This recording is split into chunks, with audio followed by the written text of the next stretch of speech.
Hello, welcome to the Half Pint. I'm not done with the main yet. Oh, hang on a minute. What do you mean you're not done with the main episode? You're the one that sliced off the main episode. Then you can go back by yourself after all this and finish it.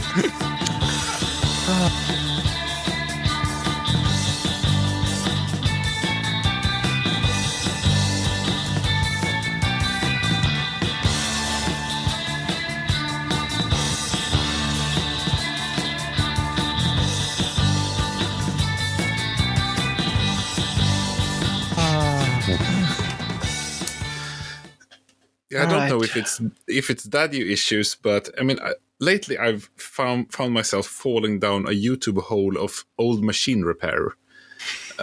There's like one guy who bought an 70-year-old logger that's been abandoned in the woods for like 30 years or something like that, and trying to make that work again. And I mean, doing motor repair in the middle of the forest. That's kind of interesting. Another two young guys who are trying to fix up an old digger that's been really badly abused. So they had to, do a lot of machine new parts for it and that sort of thing. And I find that really interesting. And at the same time, I'm never ever gonna do that. Yeah. And I mean, both of these are Swedish channels, so they speak in Swedish, and know all the proper names for stuff, which I don't really know. I mean, I know the words, but I don't exactly know what they mean, because I've consumed a lot of English media. So maybe I know the English term more than the Swedish, which is kind of weird. Mm-hmm. But coming back to the daddy thing, that my dad knows a lot about these things. I mean, he's a farmer. He's been taking in his tractors into molecules and fixing problems and putting them back together. Something that I've never been able to do and never will be able to do, I think, because, I mean, I'm so glad you say that. Engines is not really my thing. It's nice knowing that you're not alone. I've always been fascinated of these old machinery left in the woods for 30, 40, 50 years, and then someone just with a wrench and some oil and elbow grease, and they just hammer and bang at it, and half an hour later it runs for the first time in years. And my lawnmower over the winter might die, and it's a two-stroke engine. It only has one lead wire. There is only two rotating parts. And how many variables can it be? And still, I can't figure out how to get it run. It's like, I'm buying a new one. This is not worth the time. So yeah. I don't. It's a combination of things built today and my general knowledge of old machinery, I guess. And you feel like such a failure at that state. Yeah. I can't even do this simple thing. I mean, if it had a circuit board and a logic circuit and a lot of wires, I could probably figure it out. But no, just one wire. Shit, I don't know what to do here. It sounds like a lawnmower that my dad bought home once. I think he bought it from a jumble sale or something like that. I think it must have been a very early electric lawnmower. So it looked like one of those old-fashioned lawnmowers. Like it had the big steel roller at the front and the sort of rotating blades. Yeah. Which has probably got a proper name. But rather than having a petrol engine, it just had two enormous lead acid batteries. Which did run, and he did make it work because he's an electrical engineer, and you know he makes stuff like that. And his initials are KJ. Dad? Daddy, is that you? Oh, this was awkward. Is he reborn? Is this Buddhism? Is yeah? Is it a time loop of some sort? Another question hopefully is not, because currently, as of time of recording, he's still alive. Yeah, but maybe he did some time travel in his youth. Maybe. maybe it is. Maybe it's Buddhism in the multiverse. It's a combination. You might be reincarnated, but in parallel while you're living in a different universe. That is the thing. A part of your soul is split off and you're reborn again because of some traumatic incident. That's why I'm tired all the time. Goddamn, I've been feeling a bit stretched out lately, but it makes sense now. I mean, So whoever you are in another dimension, get the fuck over here. I don't have the coverage. I need it here now. It seems like we're spitting out synopsis for sci-fi movies. Like I think we're up to 5 of them from this episode and half pint. Yeah, It's a good brainstorming. None of us are really any good at making stuff, but if you need a plot for a film, we are available at fantastically cheap rates. I thought it was we're practically 100K. giving it away once a week.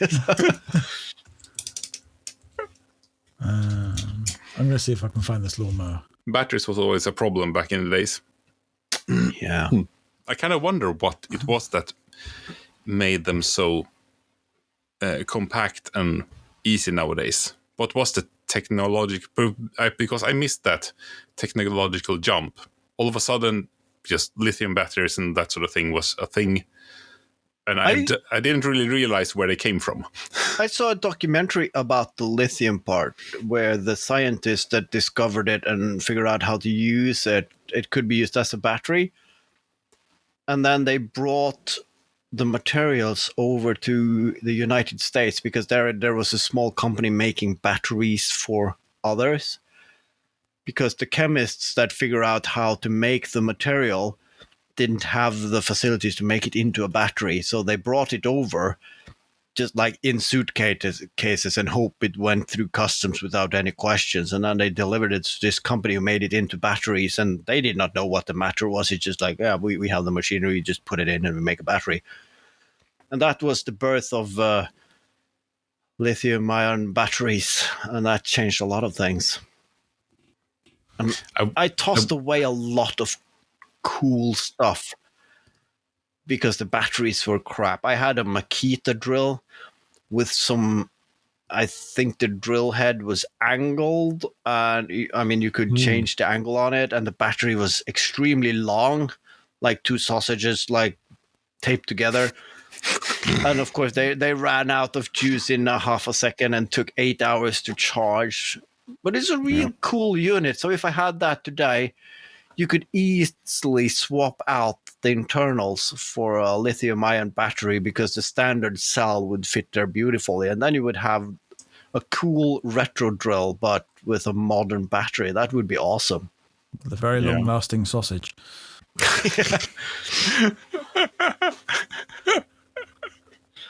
I think I found the lawnmower, the Acto battery mower. I found it on a fantastic website, which is called oldlawnmowerclub.co.uk. I've stuck it in the chat. There will be a link in the show notes. Oldlawnmowerclub.co.uk. This is a whole host of old lawnmowers.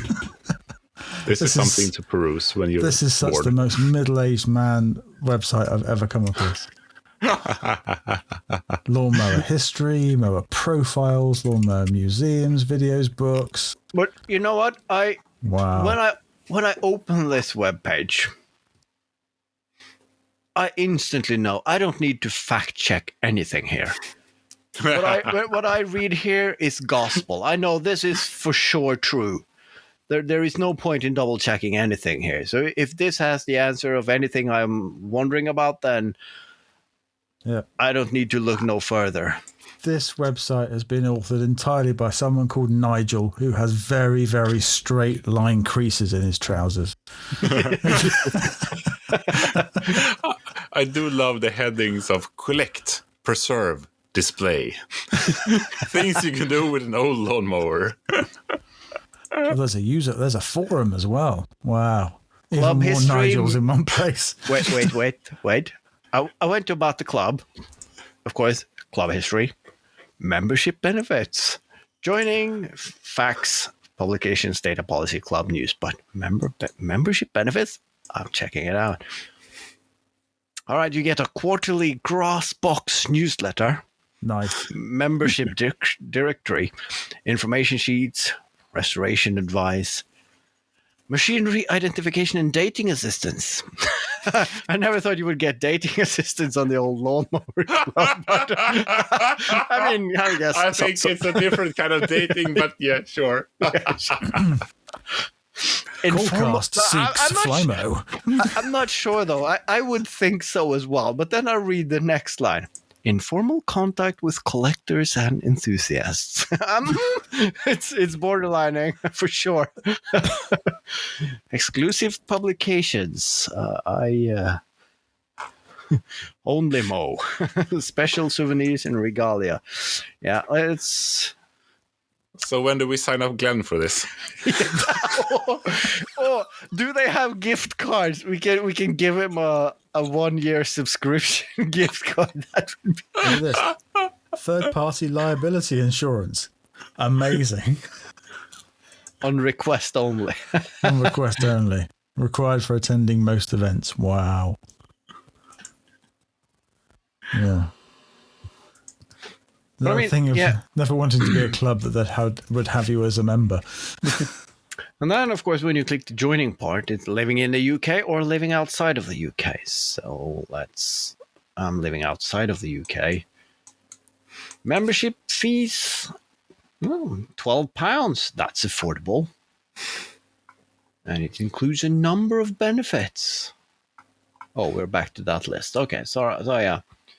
And you can join electronically. So it's very much in the 2000s. Even uses cookies. I mean, this was a jam. This made my evening. I'm just looking at the items offered for sale at the minute, and wow. Someone here has got there's no picture. So annoying, but a Qualcomm Commodore from the 1960s. Yeah. Just £15, and you could own that. You could have that in your life. The fun thing is, I went into club news and blogs. A lot of these pages they are not always frequent. So there was a lot of activity in 2022, 23, then 3 posts in 2024, and just 2 in 2025. And when I look at the dates, it's usually in the summertime, but for a lawnmower forum, that makes sense, I guess. So the last post was, have a look at our classified section. Yeah, 1950s hand mower, 1951. Year, question mark, a Nosh Bodiesa motor mower. Make offer. I mean, I'm just looking at the old brochures and manuals. Those are bloody wonderful. Why don't things look like this nowadays? Yeah, Welcome to the Half Pint, where 3 people look at the website that you're not looking at. But you can be looking at it. I implore you, go to the show notes. There will be a link there. Click through it and watch some old lawnmowers, because you won't regret it. you won't regret it At at least all. not for long. No. I mean, I find it unlikely that anyone's going to be looking at the metrics of visitor numbers to the old Lawnmower Club, but they're going to see a spike around about Saturday morning. Yeah, might even get a new blog post. It's like we've seen an upswing lately overseas. It's probably bots. Don't worry, chaps. Yeah, what was that? It was Darknet Diaries I listened to recently, when the guest talked about, she was the head of IT security at work, and there was some kind of, she was at the dentist, And when she got back into work, everyone was on high alert because, we're being attacked. Someone is in our network. There's a building has some viruses. People were just screaming their heads off. And she was, this is something weird with this. And this was in Canada. And then after a while, she realized that this was during the Winter Olympics. And there was a middle manager who decided that this year we won't have the Olympics running in a meeting room where people can go and watch it. We won't have it because you're at work to do work. So that meant that everyone in the office was secretly streaming the Winter Olympics in one of their workstations. So the entire network was slow as custard because everyone was streaming it live. So it looked like a DDoS attack to the entire company. I mean, it's funny that we have a very proactive cybersecurity department, which basically spend all their time sending out dummy phishing emails. I mean, I can't. There's no wonder why my request for assistance takes 3 to 5 business days, because the guys working there are too busy making false emails. And but put that aside, the biggest security risk at our work is we have an in-house hairdresser. I mean, if she's not hired in the company, but she has her salon in the same building, so people can, and it's a smart move on her part because people can just pop down in lunch and have their hairs cut. But the thing is, she is the stereotypical image of a hairdresser. She likes to talk, and she talks with everyone. And then my aunt, which is now retired, she still goes to that hairdresser because she says that's the best way to keep updated on what's happening at work after she left. Because everybody is obviously talking to the hairdresser, and she knows more than anything. So if you are uncertain about any process at any level, just go to the hairdressers and you'll get all the answers that you need. And gossip and confidential, that doesn't matter. She knows everything. So, I mean, you can have as tight cybersecurity department as you want, but as long as we have that hairdresser, it's, yeah. Actually, the modern equivalent of the shoe shine in all those old movies. Yeah. Yeah, where you go down there and you slip them $1 bill and they tell you all they knew about whatever. So could you see that the people at your workplace that are have the most worked on hairdos? This is just to get the company gossip, to get the upper hand on whatever it is you do at work. Yeah. And you being a person with not that much hair, do you feel left out of that club? I don't know anything. I mean, if she did barbershop services as well, I might use it. Yeah. No, I never, even when I had hair, I didn't like going to the hairdresser, so it was far and few between. But what I have realized, which I really like, they redid the offices, and now we have not only tranquility rooms, which is basically a cottage or a cupboard with a sofa or a chaise longue in it, but they also have some few designated rooms where you have a massage chair, like the ones that I'm guessing that chair costs above £10,000. It has all the bells and whistles, and it takes up the entire room. But I've seen them all the time when I'm just going past, but they never seem to be busy. So I just popped in there one day, and yeah, it has like a predefined program for half an hour. So I just sat down and pressed start, and I can get used to this. So the question is, how frowned upon is it if I take my Teams meeting from the massage chair? Because you have that fake backgrounds you can use, so they don't see which chair you're sitting in. But just put a desk in there and build your workstation around it. Yeah, just slap my name on the door. No, this is not a massage room anymore. This is my office. piss off. And then you can hear in the background.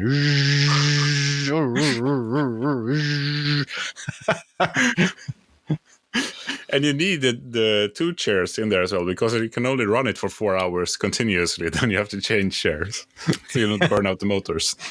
Yeah. Or I talked to, that was at my last workplace, not anyway related to why I'm not working there anymore, but I shared office with a colleague, and that office was obviously never intended to be an office. It just, this room is adequate to put 2 desks in, but it wasn't an office to begin with. And in the middle of the room, they had like a huge wooden structural member coming up and meeting a column or something. And if we just brought 2 plasterboards one afternoon, we could knock up one of these false walls and nobody would be the wiser. And then, of course, we could just move our desks a bit closer, but then we would have a back room to our office with a hidden door. And there we could have a couch and our own water cooler. And I have an espresso machine at home we're not using, so we could use that. So we could get some decent coffee instead of that crap. And I kind of regret not doing it, because that would be so cool. And we could probably do it at the work now. Just put up a false wall in front of that chair, and then people just go in, oh, all right, they just moved the chair. It's not there anymore. It's an empty room, because they wouldn't notice that it's become marginally smaller, because they thought it just feels smaller because the huge chair is not in the middle of it anymore. Mm. Do you listen to a podcast called 99% Invisible? Nope. No. It's Not a podcast. yet, but... It's a podcast about the built environment. How design should be 99% invisible. And that sounds all.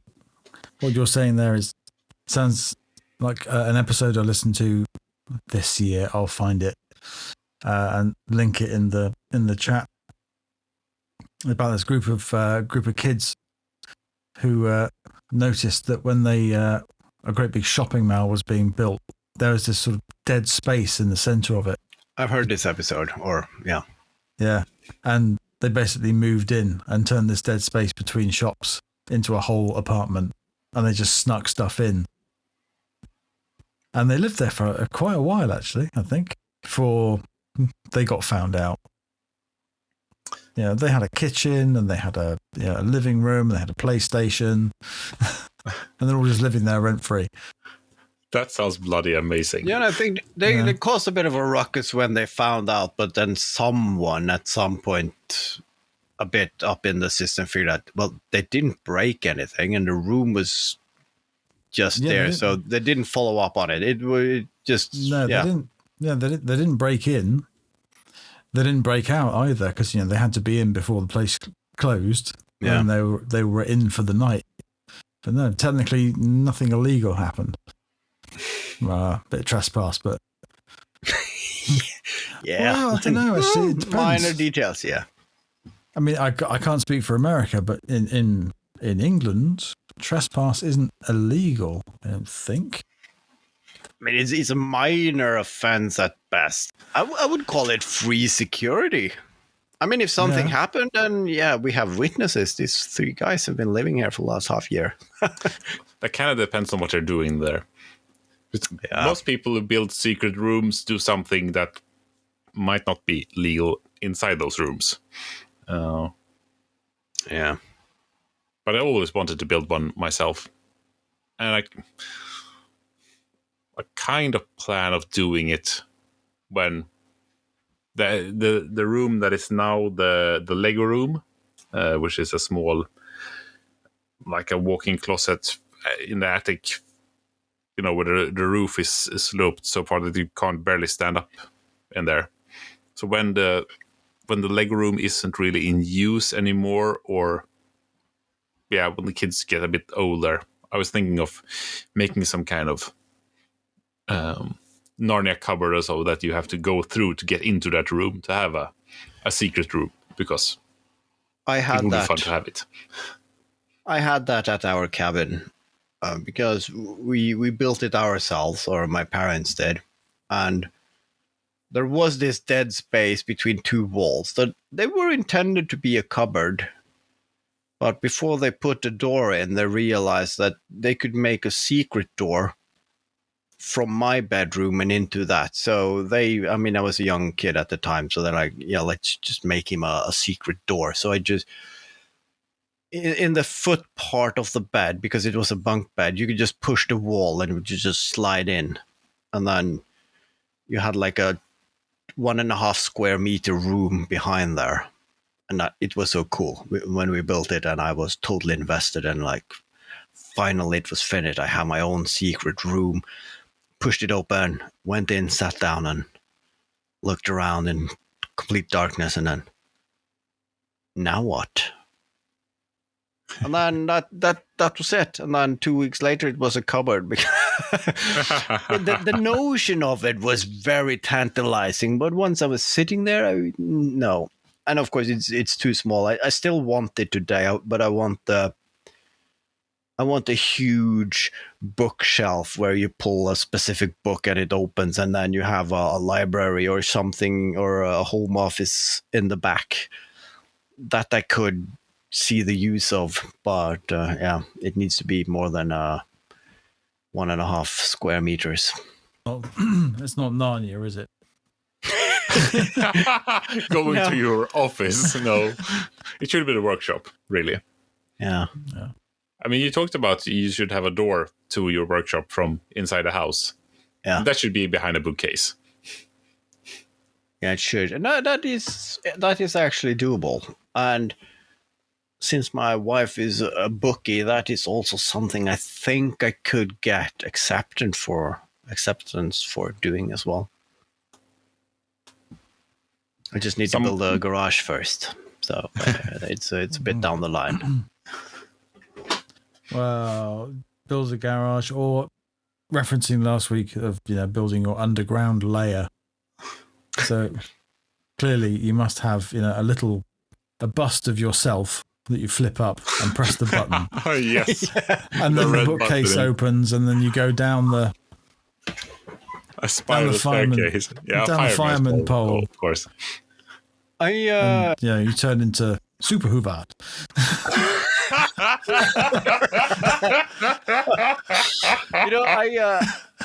I have cape and spandex.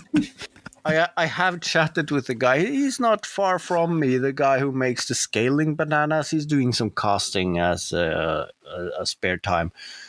And I thought about making a cast of my fists and turn that into a hammer, because I see that been done before. But now I realize I need a bust of myself. And as long as you flip the head back and there's a switch there, you can use that to control a lot of things. So yeah, before I get the secret layer, I can use it to turn off whatever, a lamp, or that sounds like something, the doorbell or whatever. Something to use your 3D printer for. Just get a good scan of your face. Yeah, I'm just waiting, because I think it is within a year or two, the really good 3D scanners will become affordable. And yeah, it's just a question of time then, isn't it, before you're 3D printing parts of yourself and 3D printing them. And I've heard scaling is very easy when you're 3D printing. Scale, You just 300%. Yeah. I always wanted to cuddle giant me. How would that feel? Now you know. Print. 2.5 days later, you can get the hug of your life. Let's just stop at hugs. All right, move on. You do you, so to say. You do. Literally, you do you. All right. Enough of that.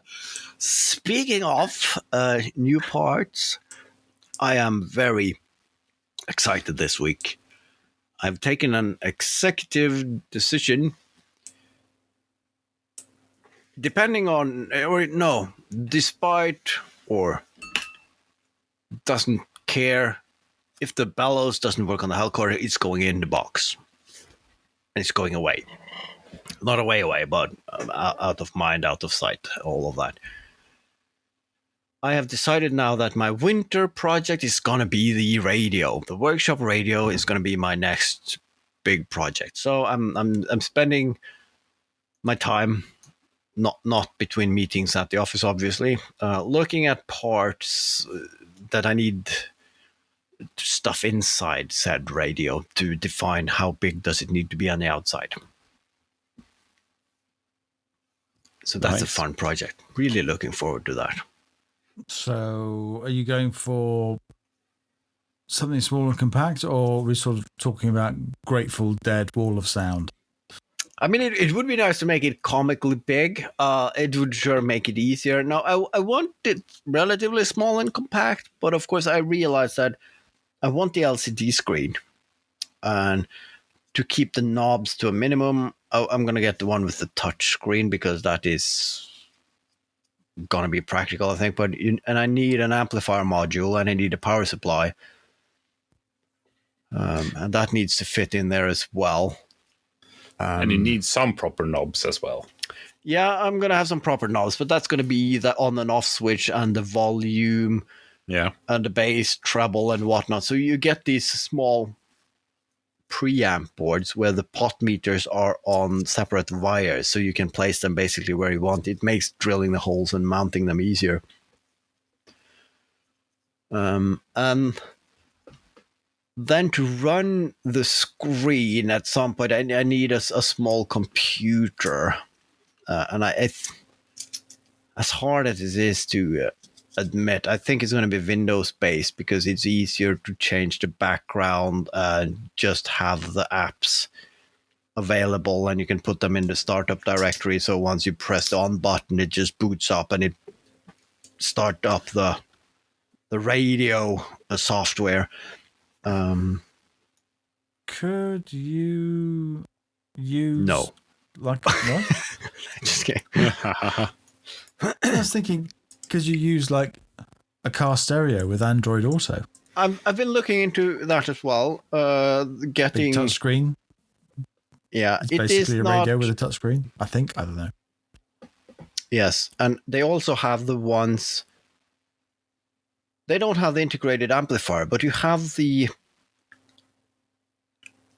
It's wider screens that you can put on your dashboard that have like a backup camera, but it also have the Android or Apple iPlay functionality, and it has a touchscreen and everything, and that could work, but I don't want to go the Android, no, the Apple route, and for the Android, it's using some operating systems, and I really want to change the background to that old classic display with all the various radio channels and so on. And I haven't found any of those radios where they say anything, or if you can download the user manual to change or customize the buttons or the background. If I can find one that allows you to do that, then yeah, it's just buying that one and then just 3D printing some brackets to put the aluminum things from the old radio around it as a frame, and I'm done. That would have been the easy way.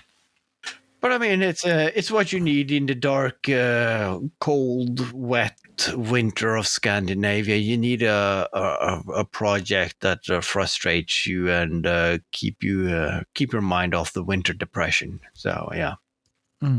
Yeah, it's a way to channel your anger. My next thing, once I've got all the things we can't talk about out the way, is it's definitely Operation New Workbench. Oh yeah. The old unsquare, skittish thing that likes to dance away from you if you're planing on it too hard. It's got to go. So it's going to be replaced by something smaller but significantly heavier. I'm sort of stealing the best ideas out of like the Nicholson bench and traditional English joiners benches and making something which is sort of like that. So, do you need to throw out the old workbench before you start, or would you build a new workbench on the old one, or I'll use do the you have old space? one. Oh, I haven't got space. Good God, no. I thought that. Yeah, no. It's going to have to be a bit of a bit of an ugly divorce between the new bench and the old one. Yeah, one's going to still be hanging around when the new one moves in. Yeah, but no, I'll use the old bench to build bits of the new bench, and then when enough of the new one is created, the old one is given the heave ho.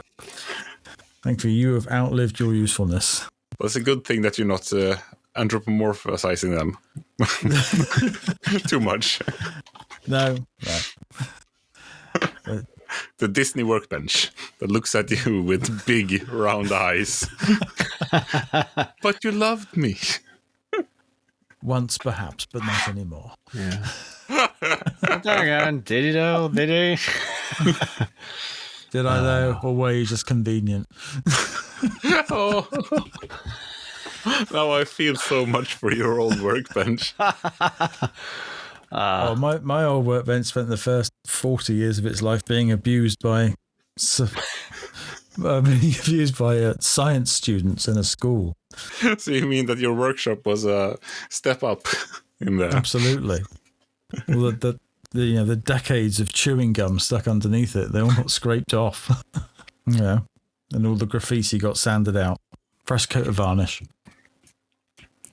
Yeah, maybe it's lived a good life. It's time for retirement. Yeah, absolutely. It's time to go. Yeah.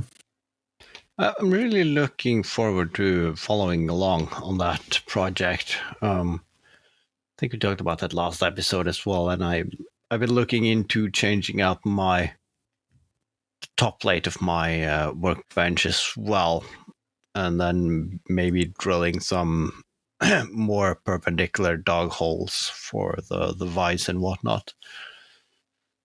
But I realized that even the cheap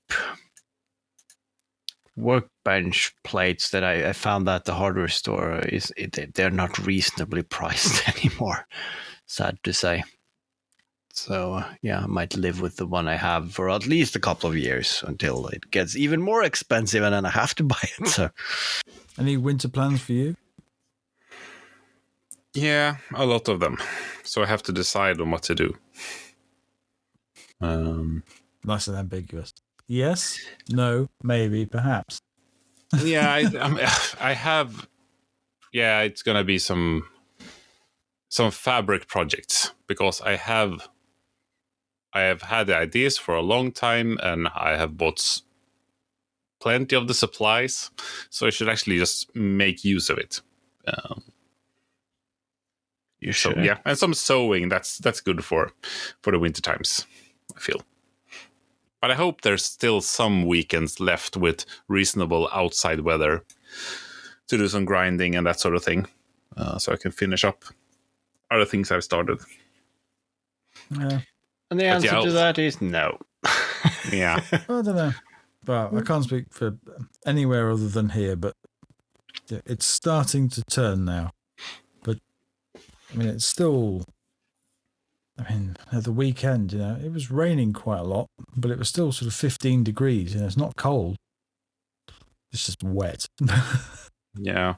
Here it's wet as well, and we're getting closer and closer to zero. So we'll see. It's time to change the winter tires and that sort of thing.